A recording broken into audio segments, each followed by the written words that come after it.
Imagine, você acabou de pousar em Lisboa ou de chegar na estação de trem e 10 minutos depois está lá parado com os dedos cobertos de açúcar e canela, dando a primeira mordida num pastel de nata ainda quente. Neste vídeo não falamos de mirantes nem de bondinhos amarelos, estamos aqui para devorar Lisboa. Se você assistiu o nosso vídeo sobre comida em Barcelona, este é a versão lisboeta. Estamos atrás dos sabores que os locais vêm aperfeiçoando há gerações e fugindo das armadilhas para turistas que estão tomando conta de grande parte do centro de Lisboa. No final você vai saber exatamente o que pedir, de bifanas a sardinhas na brasa, até todas as formas que os portugueses encontram para cozinhar o bacalhau, além, claro, dos famosos pastéis de nata. Então, se você tem uma viagem a Lisboa logo mais, salva esse vídeo. E se já está por lá, pega um café e um lanche e vamos nessa. Olá! Que tal? Eu sou Cecília.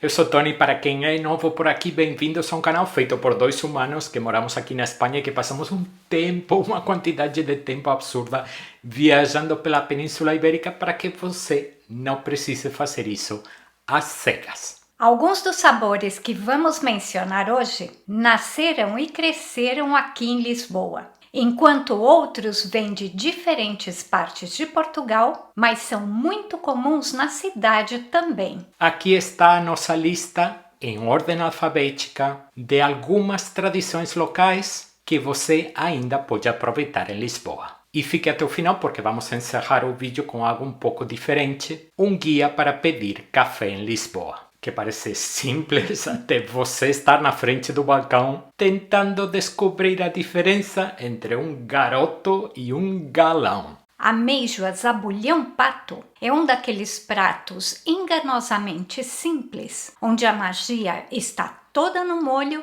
e no ponto de cocção. Numa panela grande, uma quantidade generosa de alho é refogada delicadamente no azeite até o aroma ficar irresistível. E então entram as amêijoas. Um fio de suco de limão e bastante coentro fresco ou salsa em algumas receitas mais antigas e deixa tudo cozinhar só até as amêijoas abrirem. Ao cozinharem no vapor, elas soltam seu caldo naturalmente salgado que se mistura com o alho, o azeite e as ervas para criar um molho maravilhosamente bom que quase dá para beber. O nome do prato é uma homenagem a um poeta português do século XIX. O arroz de marisco é um dos pratos mais clássicos da culinária portuguesa e é imperdível se você gosta de frutos do mar. Um arroz com caldo e bem úmido, cheio de sabor. A base é um caldo rico em frutos do mar, geralmente elaborado lentamente, cozinhando as cabeças de camarão, espinhas de peixe e temperos, para que o caldo resultante transfira todo esse sabor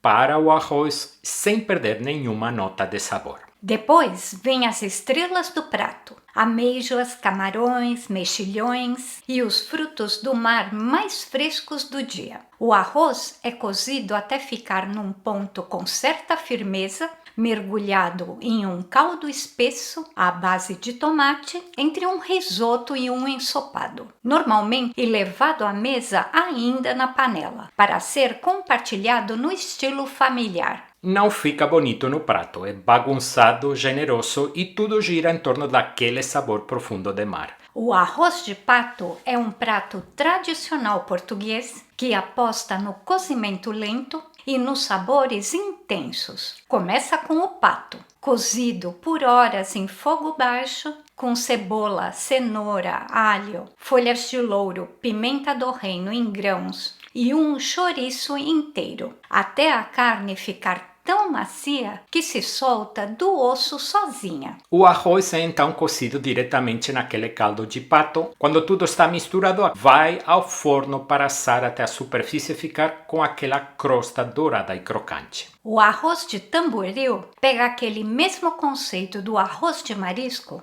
mas troca a festa de frutos do mar misturados por um único protagonista, o tamboril. Se você nunca provou tamboril, é um peixe branco, firme e carnudo que não se desintegra, perfeito para um prato de arroz onde você quer pedaços grandes que aguentem no caldo. Os locais começam com um caldo de peixe feito com as espinhas e as cabeças do tamboril, depois acrescentam camadas de cebola, alho e tomate. O arroz entra e cozinha em fogo baixo até ficar bem inchado e perfumado, com os pedaços macios de tamboril adicionados no final para ficarem bem suculentos. O arroz é um daqueles ingredientes que percorre silenciosamente uma grande parte da cultura gastronômica lisboeta. Os 3 pratos que acabamos de mencionar são só o começo. Em qualquer cardápio tradicional, o arroz continua aparecendo, com polvo, com coelho, com porco, com o que a cozinha tiver vontade de celebrar aquele dia. Vale a pena dizer em voz alta, porém, se você estiver tentado a pedir paella em Lisboa, não faça isso.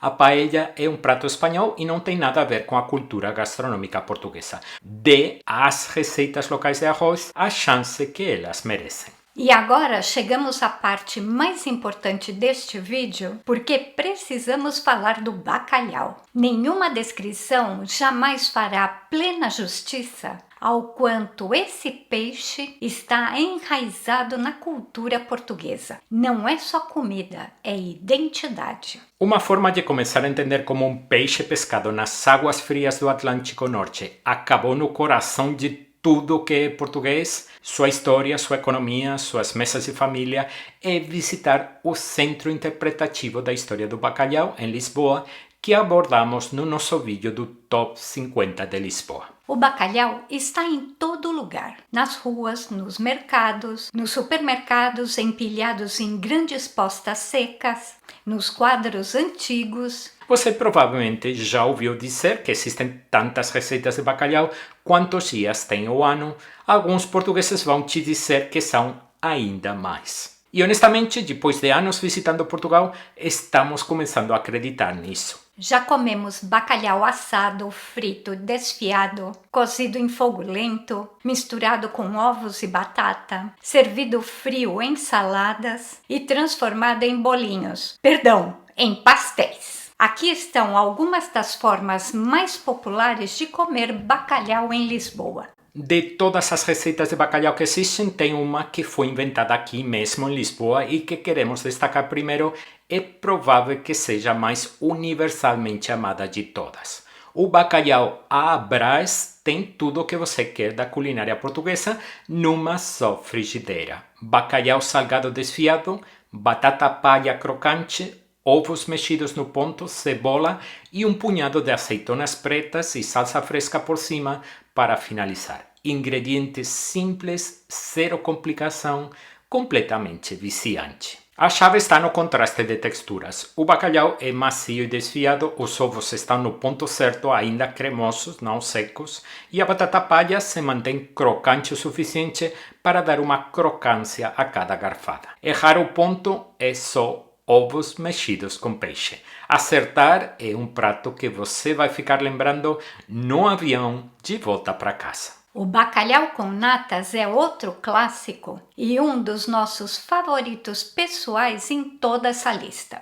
É um prato assado no forno em camadas com cebola, batata, creme de leite e sai do forno dourado e borbulhante, com aquela camada levemente crocante por cima, pela qual todo mundo briga. Os camarões que você vê na imagem não fazem parte da receita tradicional, mas são sempre um acréscimo bem-vindo. É mais rico e indulgente que o bacalhau à Brás, mais próximo ao espírito de um gratinado. O creme envolve o bacalhau desfiado e as batatas macias e tudo se funde em algo profundamente saboroso e aconchegante. Se tem uma comida de rua que pertence de verdade a Lisboa, é a bifana. É gloriosamente simples. Um pãozinho macio e ligeiramente crocante, recheado com fatias finas de porco, marinadas em alho, vinho branco e temperos. É isso, sem coberturas elaboradas, sem camadas de ingredientes empilhados. Só uma boa carne de porco, um bom pão e um molho que faz toda a diferença. O pão absorve todo aquele caldo com alho e vinho do cozimento da carne e o que você tem no final é um sanduinha delicioso, reconfortante e que você vai querer provar em todo o canto. As bifanas são fast food no sentido mais verdadeiro da palavra. Você as encontra em barracas de rua, nos bares de bairro de sempre, onde são preparadas do mesmo jeito há 30 anos. São uma daquelas coisas que provavelmente você vai acabar comendo mais de uma vez sem ter planejado. O caldo verde é provavelmente a sopa mais famosa de todo Portugal e um daqueles pratos que merece completamente sua reputação. É simples, reconfortante e profundamente satisfatório da forma que só as receitas verdadeiramente antigas conseguem ser. A base é um caldo suave feito de batatas e cebolas, ao qual são adicionadas ao final tiras finas de uma couve portuguesa escura e levemente amarga. Algumas fatias de linguiça adicionam um toque defumado. E tudo é finalizado com um fio bem generoso de azeite. Esse azeite não é opcional, é ele que liga tudo. Tradicionalmente, o caldo verde é um prato do norte de Portugal, particularmente da região do Minho, onde esse tipo de couve cresce em abundância, mas se tornou tão querido em todo o país que você o encontra em todo lugar, em Lisboa também. Uma dica gastronômica para quem vai visitar Lisboa no outono ou no inverno. Sim, vir a Lisboa em novembro ou dezembro significa trazer casaco e estar preparado para alguns dias frios e cinzentos. Mas a cidade tem uma recompensa esperando por você que simplesmente não vai encontrar em nenhuma outra época do ano. Castanhas recém-assadas diretamente aí na rua. Tem algo de mágico em dobrar uma esquina em Lisboa numa tarde fria e ver aquela coluna de fumaça subindo acima dos telhados antes mesmo de ter avistado o vendedor. O cheiro chega primeiro quente, defumado, levemente adocicado e seus pés simplesmente começam a caminhar na direção dele. Os vendedores montam seus carrinhos nas esquinas por toda a cidade, assando as castanhas ali mesmo na hora. Você pede uma dúzia. Eles colocam num cone de papel e você vai descascando com os dedos, enquanto ainda estão quentes demais para segurar e sem se importar nem um pouco. Eu gosto de descascá-las bem rápido e não tem uma única vez que não acabe queimando os dedos, mas isso faz parte. Aquela pequena queimada, aquele ar frio, aquele cheiro de fumaça no casaco, isso é Lisboa no inverno.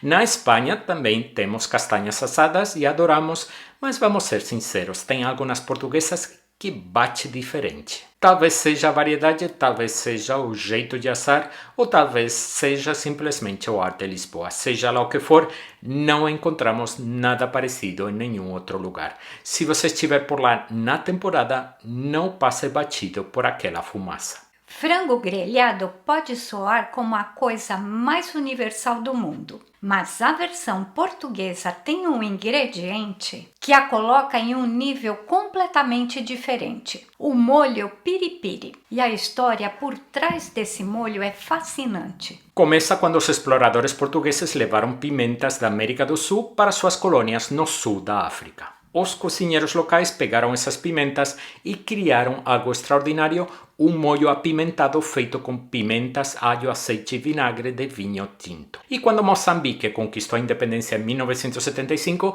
e ondas de colonos portugueses voltaram para casa, trouxeram o molho com eles. Então, o que você está comendo quando pede frango piripiri em Lisboa é, de certa forma, um prato que viajou da América do Sul para a África e da África para Portugal ao longo de 5 séculos. O frango em si é tipicamente aberto e grelhado sobre carvão, regado com molho piripiri enquanto cozinha até a pele ficar crocante e levemente chamuscada nas bordas. O nível de picância varia. Algumas versões vão te aquecer gostosamente, outras vão fazer seus olhos lacrimejarem. De qualquer forma, é uma das refeições mais satisfatórias que você pode ter na cidade. As iscas com elas São um daqueles pratos tão típicos de Lisboa quanto qualquer coisa, e ao mesmo tempo um dos mais difíceis de encontrar. As iscas são fatias finas de fígado de porco ou bovino marinado, servida com elas. Essas elas são rodelas de batata cozida que acompanham. É um prato humilde, sem frescura, mas esse é exatamente o problema. Os restaurantes voltados para turistas foram discretamente tirando dos cardápios em favor de opções mais caras e fotogênicas. Tivemos dificuldade de achar nas nossas visitas, o que já diz tudo sobre o estado atual da cena gastronômica do centro de Lisboa. Se você as encontrar no cardápio e estiver disposto a aventuras, peça. Significa que provavelmente encontrou um lugar que ainda cozinha para os locais. Aqui em casa, Tony é um grande fã. O pão com chouriço não é uma invenção lisboeta, é uma tradição querida do Alentejo que se espalhou por todos os cantos de Portugal. Mas você o encontra por toda Lisboa e vale absolutamente a pena falar sobre ele, porque é um daqueles petiscos que você nota no segundo em que o cheiro invade o ambiente. E é exatamente o que parece. Um pãozinho assado com fatias de chouriço dentro. O pão é macio e levemente elástico. O chouriço, que é um tipo de linguiça, é defumado e gorduroso, e ao assar, toda aquela gordurinha da linguiça penetra na massa. É um lanche popular de madrugada, depois de uma longa noite, um almoço rápido ou simplesmente algo que você compra porque passou em frente a uma padaria e o cheiro tomou a decisão por você. Não dá para falar de comida de Lisboa sem dedicar um momento especial ao pastel de bacalhau, um dos petiscos mais famosos de todo o país e que é conhecido em outras partes de Portugal e no Brasil como bolinho de bacalhau. A receita é direta: bacalhau salgado desfiado misturado com batata cozida e amassada, cebola, alho, ovos e temperos, moldado à mão em pequenos bolinhos ovais e frito em óleo quente até ficarem dourados e crocantes por fora e macios e cremosos por dentro. Esse contraste de texturas é tudo. Um pastel de bacalhau bem feito tem uma casquinha fina e crocante que cede a um interior quente. São também incrivelmente versáteis. Peça-os como um petisco em um bar ou como um tipo de entrada em um restaurante. De qualquer forma, desaparecem rápido. Nunca conseguimos comer só um. A seguir vem as pataniscas, outro clássico de bacalhau frito com uma forte associação a Lisboa. Se os pastéis de bacalhau são os bolinhos ovais à base de batata, de que acabamos de falar, as pataniscas são suas primas de massa mais achatada. A receita usa uma massa de farinha de trigo misturada com ovos, cebola bem picada, salsa fresca e bacalhau salgado desfiado, depois jogada às colheradas em óleo quente e frita até dourar e ficar levemente crocante nas bordas. A textura é diferente dos pastéis, mais parecida com um bolinho ou uma panqueca salgada, mas o sabor é igualmente profundo e delicioso. O peixe grelhado é um dos grandes pilares da cultura gastronômica de Lisboa e uma das coisas que Portugal faz melhor do que quase qualquer outro lugar. É uma paixão nacional. A beleza do peixe grelhado está na sua simplicidade. O peixe sempre é fresco, sempre grelhado sobre carvão e sempre tratado com respeito. Um pouco de sal grosso, um fio de bom azeite, talvez um pouquinho de suco de limão e é isso. Sem molhos pesados e sem técnicas complicadas. Só um peixe excepcional, grelhado até a pele ficar levemente chamuscada e a carne por dentro estar no ponto certo. Assume muitas formas dependendo da temporada e do que chegou naquela manhã. As mais famosas são as sardinhas defumadas de sabor intensíssimo e profundamente ligadas à identidade de Lisboa, mas igualmente amados são os carapaus, um peixe pequeno e de sabor intenso que os locais adoram e os turistas frequentemente ignoram por completo.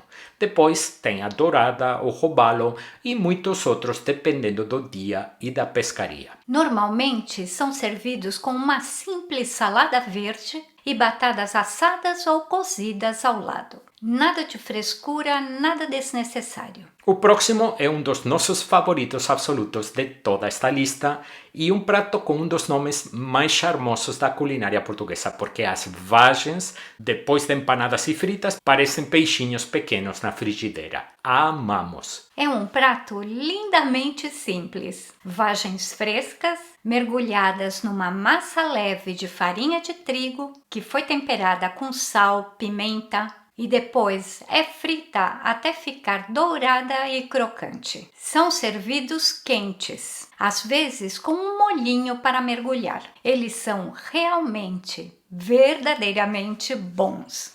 Depois dos peixinhos da horta, voltamos para a carne e este é um clássico de tasca de verdade. O tipo de prato feito para ficar no meio da mesa e ser compartilhado. O pica-pau de novilho é a versão que as pessoas mais elogiam, feita com cubinhos de carne bovina num molho rico. Você também vai ver versões mais baratas, como o pica-pau de porco ou o pica-pau de frango, mas a alma verdadeira do prato está sempre no molho, vinho ou cerveja, mostarda e um bom toque de temperos. Outro prato de frutos do mar que você vai encontrar em todos os restaurantes de Lisboa é o polvo. E sua preparação mais celebrada é o polvo alagareiro. O polvo é primeiro cozido lentamente até ficar macio. Depois é finalizado no forno ou na grelha. É servido com batatas ao murro, batatas pequenas que são cozidas até o ponto certo, depois literalmente socadas ou amassadas para rachá-las.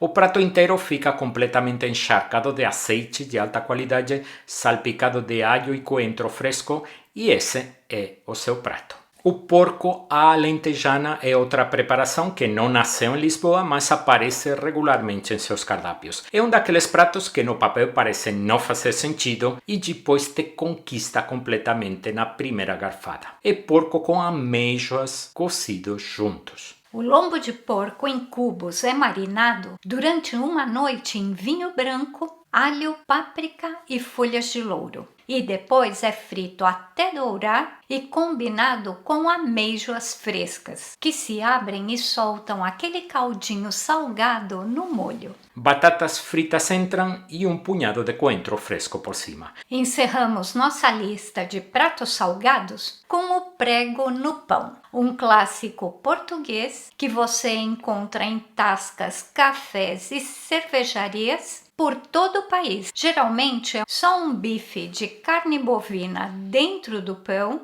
simples, rápido e bastante bom. Depois de explorar alguns dos nossos sabores salgados favoritos em Lisboa, é hora de mergulhar na rica oferta das confeitarias por toda a cidade. A cultura de confeitaria portuguesa é profunda, orgulhosa e absolutamente digna das suas calorias. Aqui estão alguns dos nossos favoritos. A bola de Berlim é uma massa redonda, fofinha e frita, passada por açúcar e recheada com uma generosa porção desse creme de ovo que aparece em todo lugar. Você abre pelo lado e o creminho sai. Você as encontra em padarias e confeitarias e são especialmente populares na praia no verão. Lembra um pouco o sonho do Brasil. Esses pequenos bolinhos de farinha de arroz estão em todo lugar. A receita é quase absurdamente simples. Farinha de arroz, açúcar, ovos, manteiga e mesmo assim o resultado é algo especial. São macios e levemente esponjosos, com uma doçura delicada que não enjoa e uma casquinha fina e quase imperceptível por cima que oferece uma ligeira resistência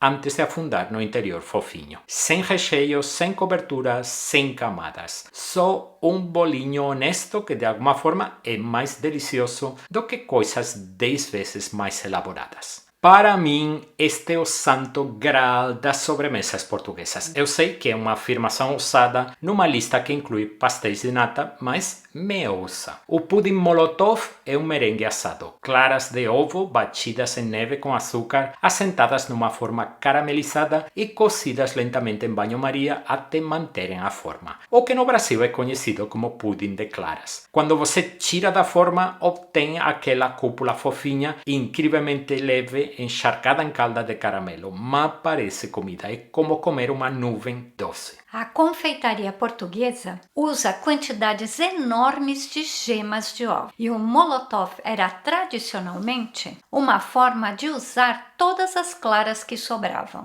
A dura realidade é que o Molotov não é fácil de encontrar em Lisboa hoje em dia. Não é comida de rua nem petisco de café. Você o encontra como sobremesa em restaurantes tradicionais ou numa boa confeitaria. O nome por si só já deveria ser suficiente para você experimentar. O pão de Deus é um pãozinho macio e levemente adocicado, coberto com uma generosa camada de coco ralado e açúcar que assa até virar uma crosta dourada e levemente crocante. Não é complicado, não é sofisticado, mas é incrivelmente delicioso da forma que só um bom pão consegue ser. Você o encontra nas padarias. E chegamos nele, o doce mais famoso de Lisboa. Estamos falando dos pastéis de nata. São pequenas tortinhas de creme individuais, uma base de massa folhada, crocante e amanteigada, recheada com um creme de ovo rico e suave feito com leite, açúcar, raspas de limão, canela e ovos. Assado em temperatura muito alta até a superfície ficar com bolhas e caramelizada em alguns pontos. O contraste entre aquela base de massa e o creme macio e sedoso por dentro é uma das grandes experiências de texturas da confeitaria portuguesa. O toque final habitual é uma polvilhada de açúcar de confeiteiro e canela por cima. Agora, tem uma coisa que você deve saber porque confunde muitos visitantes. Pois é, pastel de nata e pastel de Belém são e não são exatamente a mesma coisa, embora pareçam quase idênticos e tenham sabor muito parecido.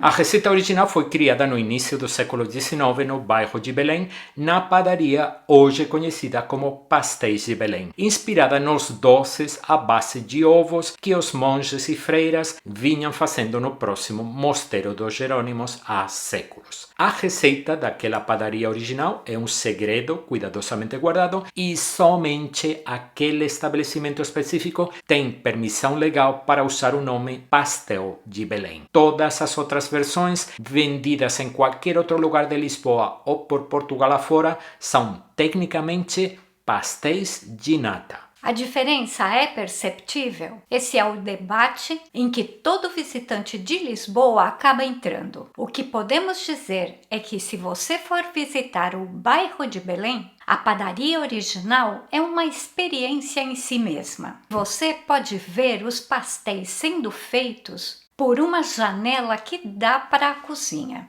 Dito isso, cada pastelaria em Lisboa tem sua própria receita e os locais são profundamente fiéis às suas favoritas. Os nossos são da Manteigaria, que tem várias unidades pela cidade. Cozinha aberta, pastéis saindo do forno continuamente, mas o melhor pastel de nata é sempre o que está na sua mão agora mesmo. Não se deixe enganar pelo nome. Não tem carne nem nada disso. O salame de chocolate é um doce que se prepara sem forno, enrolado em formato de cilindro e polvilhado com açúcar de confeiteiro até parecer convincentemente como um embutido curado. Você o encontra fatiado e exposto em praticamente toda a vitrine de padaria e confeitaria de Lisboa e é uma daquelas coisas que é fácil passar na frente e imediatamente se arrepender de não ter comprado. É gostoso, denso, levemente cremoso e muito português na forma como transforma ingredientes simples e humildes em algo que as pessoas adoram.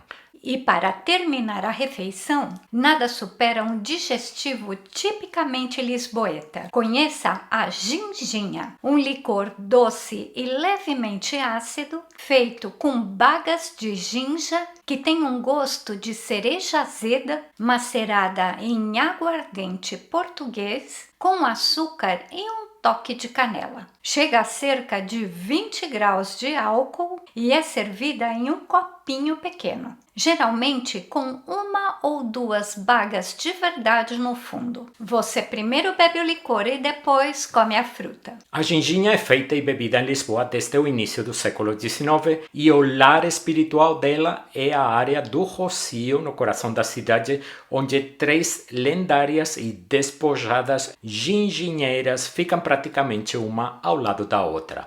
Ginginha espinheira, ginginha sem rival e ginginha rubi. Cada uma é minúscula, pouco mais que uma janelinha na parede. Você chega, pede 1 ou 2 copinhos, bebe de pé na rua e segue o seu dia. Não tem cadeiras, não tem cardápio, não tem frescura. Só um copo, a rua e aquele calor profundo de cereja se espalhando por dentro. Cada uma das 3 tem seus seguidores fiéis e cada uma afirma que a sua é a melhor. Experimente as 3 e tire suas próprias conclusões. Tínhamos planejado encerrar o vídeo aqui, mas paramos e pensamos, fazemos esses vídeos para ajudar você a aproveitar ao máximo suas viagens e quando se trata de Lisboa, poucas coisas geram mais confusão do que pedir um café.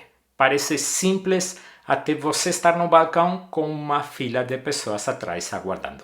Aqui vai um guia rápido. Se você simplesmente pedir um café em Lisboa, vai receber uma bica, um expresso curto e forte. Esse é o padrão, a espinha dorsal da cultura cafeeira lisboeta. Depois o abatanado, um café mais longo, feito adicionando mais água quente a um expresso. É o equivalente de um americano. O carioca é interessante, é feito passando água pelo mesmo pó de café já usado para fazer uma bica. O resultado é um café mais fraco e suave, entre um espresso e um americano, mas com um perfil de sabor ligeiramente diferente e mais delicado. O pingado é um expresso curto com apenas uma gotinha, um pingo de leite. Equivale a um cortado da Espanha ou um expresso macchiato. O garoto é um expresso servido numa xícara normal com uma quantidade mais generosa de leite ou espuma de leite.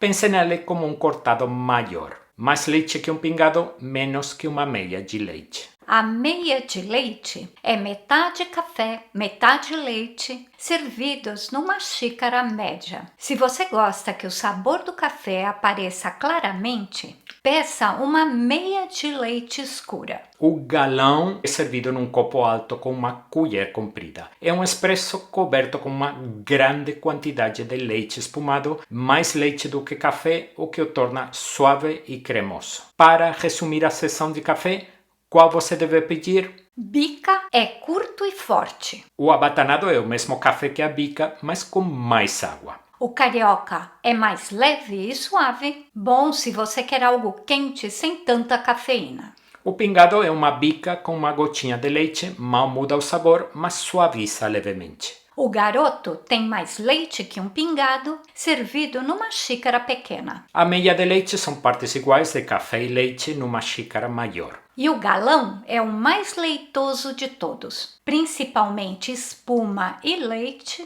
com um shot de café no fundo. E já que estamos no assunto do café, se o nosso trabalho foi útil para você e quiser dizer obrigado, você pode nos convidar para um café virtual ou se tornar membro do canal. Os links estão abaixo do vídeo. De qualquer forma, somos muito gratos. E essa é a nossa lista de comidas de Lisboa. Esperamos que você possa evitar algumas armadilhas turísticas e vá direto para o bom. Seja um cone de castanhas recém-assadas numa tarde de inverno, um prato de peixinhos da horta com cerveja gelada ou aquele primeiro pastel de nata da viagem, quentinho e com aquele cheirinho maravilhoso.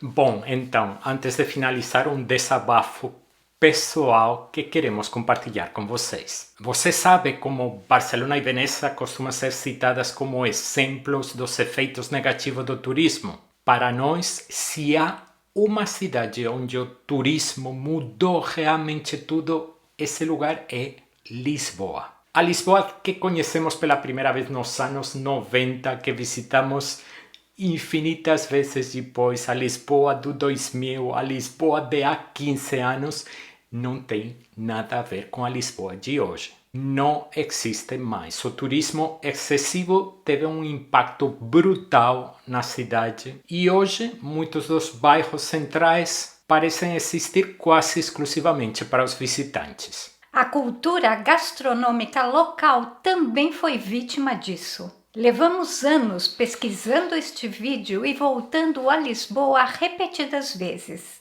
E quando perguntamos a amigos locais onde poderíamos comer pratos tradicionais, a resposta uma e outra vez foi: na casa da minha mãe. Tantas tradições estão desaparecendo, substituída por uma espécie de comida internacional e inofensiva, feita para agradar a todos e a ninguém. E ficamos muito tristes ao ver isso. Desabafo finalizado. Lisboa é uma cidade que amamos e que conhecemos muito bem. E o canal conta já com muito conteúdo para ajudar que sua viagem à capital de Portugal seja perfeita. Você vai ver agora na tela a lista dos principais vídeos que já dedicamos a Lisboa para que organizar essa viagem seja super fácil. Estamos aguardando por você desde já nesses vídeos.